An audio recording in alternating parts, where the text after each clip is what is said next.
Welcome to Copilot Podcasts. Some people feel an almost magnetic pull to the ocean, while others break into a cold sweat at the mere thought of deep water. Today, we're diving into the fascinating psychology behind why we either love or fear the big blue. By the end of this episode, you'll understand the science behind ocean emotions, what shapes our relationship with the sea, and how these feelings influence environmental behavior. And speaking of deep waters, we've got an expert here who's been studying the psychological connections between humans and oceans. What drives these dramatically different responses to the ocean? Well, it's fascinating because recent research shows that our relationship with the ocean is incredibly complex. A 2025 study of over 1,100 adults found that people's connection to the ocean is deeply tied to their environmental identity and emotions. Environmental identity? Can you break that down for us? Sure, it's basically how we see ourselves in relation to the natural world. The study found that people who feel a strong connection to the ocean experience positive emotions like happiness, gratitude, and awe when they're near it. That makes sense. I imagine those positive emotions must affect how people treat the ocean too? Exactly. The research showed that these emotional connections are strong predictors of pro-environmental behaviors. People who feel connected to the ocean are more likely to engage in conservation efforts. But what about the flip side? Why do some people feel such intense fear of the ocean? That's where it gets really interesting. There's actually a specific term for this, thalassophobia, which is the persistent and intense fear of deep bodies of water. Wait, that's different from being afraid of water itself, right? Yes, exactly. While aquaphobia is the fear of water itself, thalassophobia specifically relates to deep bodies of water like the ocean. It's about the vastness, the unknown depths, and what might be lurking beneath. You know, I've always wondered, is this fear something we're born with, or does it develop over time? That's a fascinating question. According to research, there's actually an evolutionary component to it. Professor Martin Anthony from Toronto Metropolitan University explains that we're somewhat programmed through evolution to fear deep water. Really? Like it's built into our DNA? In a way, yes. It's a survival mechanism passed down through generations. Our ancestors needed to be cautious around deep water because they weren't adapted for aquatic environments. That's incredible. But then, how do you explain people who absolutely love the ocean? Well, research shows that positive experiences, especially early in life, can override these innate fears. Activities like surfing and fishing have been shown to create strong positive connections with the ocean. Speaking of connections, I heard there's some interesting research about ocean waves and our brains. Yes. There's fascinating emerging research about how the rhythmic patterns of ocean waves might actually influence our brain waves, potentially affecting our emotional responses to the sea. That's mind-blowing. And I imagine popular culture plays a role in shaping our feelings too? Absolutely. Movies like Jaws have had a huge impact on how people perceive the ocean. These cultural influences can either reinforce fears or inspire wonder and curiosity. Let's talk about something really interesting from the research, this concept of ocean literacy. What exactly is that? Ocean literacy is essentially understanding how the ocean influences us and how we influence the ocean. Recent studies show it's crucial for developing environmental responsibility. And how does that tie into people's emotional connections?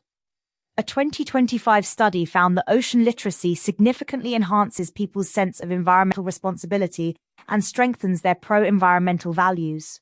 So knowledge and emotional connection go hand in hand? Exactly. The more people understand about the ocean, the more likely they are to develop positive emotional connections and engage in conservation behaviors. What about empathy? Does that play a role in how people relate to the ocean? Absolutely. Recent research has shown that empathy for nature is actually a prerequisite for sustainable interactions with the ocean. Can you give us an example of how that works? A study found that when people were exposed to future scenarios about ocean health, their empathy levels increased significantly, especially when shown more challenging scenarios. That's really interesting. So negative scenarios actually increased empathy more than positive ones? Yes, the pessimistic scenarios seem to create stronger emotional connections and a greater sense of responsibility toward ocean conservation. Let's talk about how these feelings translate into action. What does the research say about that? The 2025 study by O'Halloran found that people who develop strong emotional connections to the ocean are significantly more likely to engage in pro-environmental behaviors. Like what kinds of behaviors?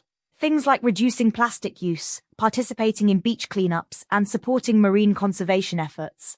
The emotional connection becomes a powerful motivator for action. That's fascinating. But what about people who live far from the ocean? How do they develop these connections? Research shows that even virtual experiences and education programs can help foster these connections. It's about creating understanding and emotional engagement, regardless of proximity. Speaking of education, I understand there's been some recent developments in ocean literacy programs. Yes, the United Nations actually designated 2021-2030 as the Decade of Ocean Science for Sustainable Development, pushing for advances in ocean science and public engagement. That sounds like a major initiative. What's the goal? The main aim is to increase ocean literacy and promote behavior change through heightened public engagement. They recognize that understanding leads to caring, which leads to action. Let's circle back to the fear aspect. How can people overcome their fear of the ocean? Treatment typically involves a combination of therapy and gradual exposure. The key is addressing these fears during childhood when they're often at their peak. And what about building positive connections? Any specific strategies there? Research suggests that early positive experiences are crucial. Activities like supervised beach visits, marine education programs, and guided ocean activities can help build those positive associations. It sounds like timing is really important here. Absolutely. Early interventions tend to be most effective, whether we're addressing fears or building positive connections. It's about shaping those fundamental relationships with the ocean. What role do values play in all of this? The research shows that marine values are a crucial mediating factor between ocean literacy and pro-environmental behavior. They're like the bridge between knowledge and action. Can you explain what you mean by marine values? They're the personal beliefs and principles people hold about the importance of ocean health and conservation. These values strongly influence how people interact with marine environments. And these values can be developed over time? Yes, research indicates that values can be shaped through education, experiences, and emotional connections with the ocean. It's a dynamic process. As we wrap up, what's the key takeaway about our psychological relationship with the ocean? The research clearly shows that our relationship with the ocean is deeply psychological, influenced by evolution, experience, and education. Understanding these factors is crucial for ocean conservation. And what can people do to develop a healthier relationship with the ocean? The studies suggest starting with education and gradual exposure. Whether you're afraid or already interested, learning about the ocean is the first step to building a positive connection. It's amazing how something as vast as the ocean can evoke such personal responses in each of us. That's what makes it so fascinating. The ocean mirrors our own psychological depths, both beautiful and mysterious, capable of inspiring both fear and wonder. Well, that brings us to the end of today's episode of Co-Pilot Podcasts. Whether you're a beach lover or prefer to keep your feet firmly on dry land, understanding these psychological connections helps us all appreciate the profound impact the ocean has on our minds. And remember, every positive interaction with the ocean, no matter how small, can help build that crucial connection that leads to conservation. Thanks for diving deep with us into the psychology of ocean connections. Until next time, keep exploring those emotional depths.